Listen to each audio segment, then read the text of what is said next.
And now, the moment you've all been waiting for. You're tuned in to Tapped Out. Hosted by Brendan Tobin and Sean Levine. Only on the BetQL Network. Welcome back. We appreciate the champion from Bellator, the middleweight champ, Johnny Eblen, joining us in our last segment. With Brendan Tobin and producer Jake Noacker, I'm merely the sports machine, Sean Levine, and you for the next hour and 20 minutes talking a little fighting, trying to make some money here on the BetQL network. Let's go back in time, not too far. UFC 283 went down last Saturday night. The main event, Jamal Hill took care of Glover Teixeira, and then Glover Teixeira laid down the gloves. I guess I can't say I'm shocked that happened. I mean, the guy is, 44 years old at this point, took the belt at 43. How are you going to remember Glover Teixeira as the guy that just kept on fighting until he finally got the belt? Because I think it's one of the all-time great stories. I'm gonna remember as one of the best light heavyweights of all time. Dude got the crowning achievement on his career.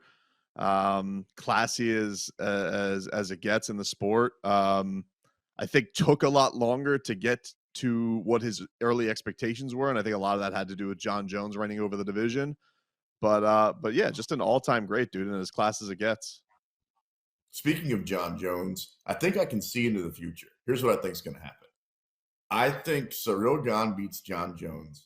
I think that eventually Jamal Hill starts calling out John Jones. He's like, come back to light heavyweight. Come back and get your belt, sucker. And eventually John accepts, because the more I think about it, and I know Jamal Hill's always been your guy and friend of the show and all those different things. You talked to him one time getting his hair cut. You got to be cool to do those type of things.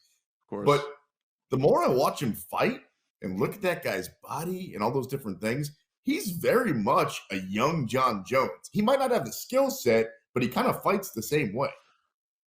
I could see some of the similarities. I mean, super long, super quick. I would say maybe even a little bit more explosive in some areas with his hands than John is. More of that, one punch, one hitter quitter power that he typically has. I couldn't believe, honestly, that Glover took some of the shots that he did. It was some of the grossest stuff I've seen, between Glover having to wipe the blood away from his eyes. He's getting it all over the broadcast booth. Props to him to actually, get through that thing and make it to the final horn. But, I don't know if he's quite got the wrestling elements to his game that John does, but certainly he looks like he could keep the hold on this thing for a while. He's dangerous, dude. You think Jamal holds on to it for a while, because we're going to see at some point when he's healthy, Yuri Prochazka trying to get that belt back. And I thought that Yuri was the guy that was going to have the belt for a while. I haven't really seen any early odds, but something tells me, let's say Yuri comes back, let's call it end of the calendar year. Let's say Jamal's defended it once again versus whoever it is. I think Yuri's still the favorite in that fight. Like, I still look at the hierarchy of the light heavyweight division going more through Prochazka than I do going through Jamal Hill, even though Jamal Hill technically is the champion. Well, it's not like Yuri lost, though. No, it's not. I get it. Like, he has, a lot of exciting elements to him in the way that he fights. I almost think that it would be interesting to see both of them, because Yuri's just got such a wild style, and you really don't know what he's going to throw at you. And Jamal's basically 1-2s right down the middle with that dangerous high leg kick. So it's a more simplified destruction that he can bring. So it's an awesome fight. I can't wait to see it. They're both hyping it up already. I think they both know that could be a really, really exciting pay-per-view to build up between the both of them. And this is what this division's been waiting for. Two guys to really take the reins of 205 from the old guys for the longest time. And now you have two guys in their prime who have a chance to do that. And it feels like it could have the makings of a fight of the year. Like, that's how exciting those styles feel like they can make each other. It's funny you say exciting, because we saw the flyweights go at it for the fourth time, Moreno versus Figueiredo. Moreno ended up winning. He gets his belt back. Figueiredo ends up moving on, says he's going to fight bantamweight. I wonder how that's going to work out for him. But more than that, I wonder the excitement level that's no longer in the flyweight division, because it was almost, remember the whole 3 or 4 years ago, TJ was fighting Cejudo, and he was going to take him out, and he was going to kill the flyweight division, all those different things. And then Cejudo won a couple of fights. And maybe even before that, when Cejudo was fighting DJ, it felt like it had a little bit of a renaissance. But, and even the few fights between these guys. But also, let's be honest, BT, the reason these guys kept fighting is because there wasn't really anything else that you wanted to see in the flyweight. So I don't really know what that leaves for the division. Yeah, it definitely, I think, puts some finality to it. I think that Moreno is I think he's a more exciting champion probably to have on top. I think people really root for him. The idea that, he's, the first Mexican-born champion, super charismatic. So I think he's a good face for the division. But I'm with you. It had this little renaissance because those guys, their fights were classics. I think that it was exciting to see them go about it as many times as they did. But he just took out Kai Kara France Moreno, so. You look at him, Alexandre Pachoja, is right there. But I think for him, he's going to have some up and comers try and figure that out. I don't see any scenario where DJ returns to the UFC because he was recently trashing them and the business they did with him. So I don't think, a Mighty Mouse comeback is likely, as there is going to be probably with Cejudo, who's now going to fight Aljamain Sterling. But, in the other end of it, I think Davidson Figueiredo going up to bantamweight's a tough ask for him because that's probably the most stacked division there is. I don't know how much success he has up there. Do you like dudes jumping around divisions like this? Because I was thinking to myself, if you're Moreno, maybe you're the one that tries to move up and get the champ, or you just fight somebody else that's a big name that's not in your weight class, i.e. a Sean O'Malley. I mean, let me throw the scenario out there to you. They get a full camp 6 months from now, neutral location or whatever. Let's call it Las Vegas. I think Brandon Moreno's probably a favorite against Sean O'Malley. That's tough. I mean, that's a big size difference between the both of them. I think if he wasn't going to any other division but bantamweight, I would be excited about it. It's just that it already feels like 135 has so much unfinished business, so many twists and turns that can go by. Hell, we're gonna have for sure in just a couple of weeks Cheeto and Sandhagen fight. That's potentially going to be the number one contender with Sean right now on the outside looking in for Cejudo versus Aljo. So I just think that's a tough ask for Brandon. I think for him, if I was doing that, I would wait on that. I would say, let's let the dust settle, see who the man is going to be there. And I would kind of dominate over this division for a little bit. I would get my Mighty Mouse on. And that's what Figueiredo is about to run into with all those dudes. So it is already a complete mess at the top of that division. Not a mess. It's fun. The fact that Cheeto could fight O'Malley again, or that we could see Triple C come back, the fact that Aljo is completely disrespected and he keeps beating these dudes, that's one of, if not the most fun division right now in the entire promotion. All right, your boy, known Miami Dolphins fan, Gilbert Burns, gave the old-fashioned passionate ass whooping, in the words of the poet Marshall Mathers, to Neil Magny.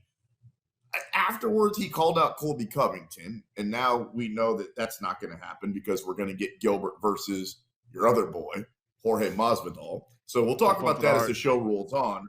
Let's talk about that fight for a minute. Completely dominant by Gilbert Burns, but then again, that's what's supposed to happen, right? Yeah, I mean, we both had that. I think it was plus 215-ish, him winning by submission. That felt like a pretty easy one on the night. Hit that one. Neil Magny's a good fighter, but if you're going to beat him, he's been susceptible to submissions, and Gilbert Burns, one of the best on the ground in the sport. I thought it was good for him because, he's been in some dogfights. He's been in some back and forths. What he just had with Hamzat, he had in a lot of ways what Masvidal needs, which is, you've been losing to a lot of the top guys. Maybe you'll fight a guy who's, outside the top 10 to get right. And that's what Gilbert does. Gilbert goes and goes to his bread and butter, gets a win. And now he's got a lot of momentum going into a potential star-studded matchup with him and Masvidal.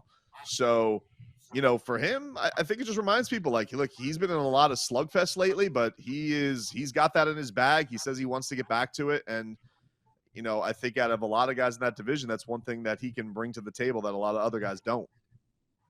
How come Masvidal, how should I word this? Because I know you love both these dudes.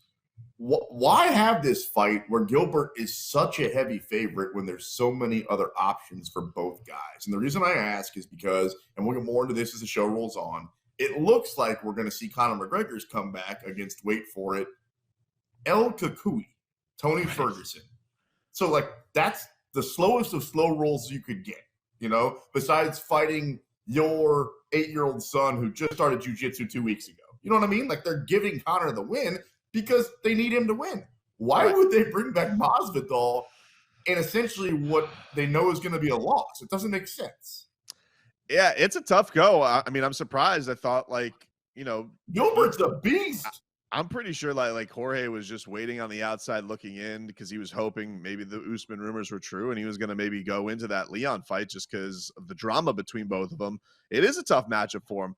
My only guess, dude, is, and it's not confirmed yet, is you're offering Jorge a chance to fight in his hometown, which he hasn't, that's a huge dream. He's talked about that and you're going to have two South Florida guys down here, and it's an atmosphere I'm sure he doesn't want to pass up. I'm sure there's a lot of financial opportunities for him. It's going to be on a pay-per-view. I believe he gets pay-per-view points.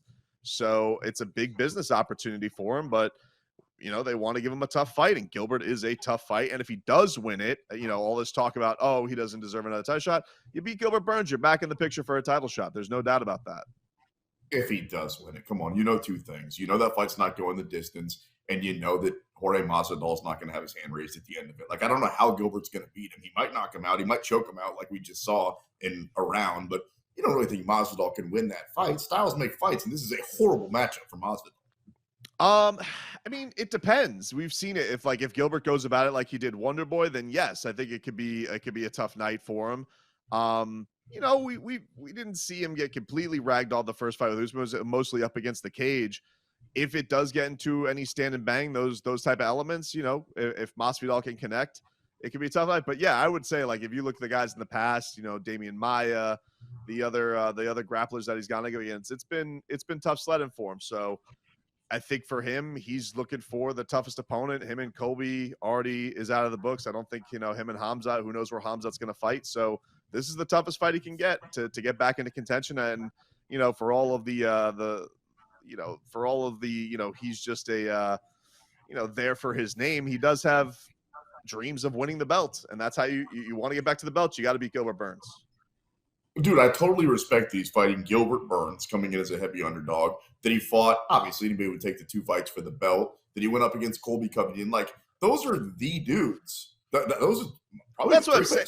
Right. And that's why I say people who kick dirt on him. I'm like, all right, but look who he's lost to recently. Absolutely. Those are stylistic nightmares and two of the best guys in the division. Unfortunately, this might be the third best guy in the division and another nightmare. So it's a tough go for him. All right, coming up next, BT and I lace up the gloves and we fight each other. Don't go anywhere. Two guys fighting on your radio. You're locked into the BetQL network.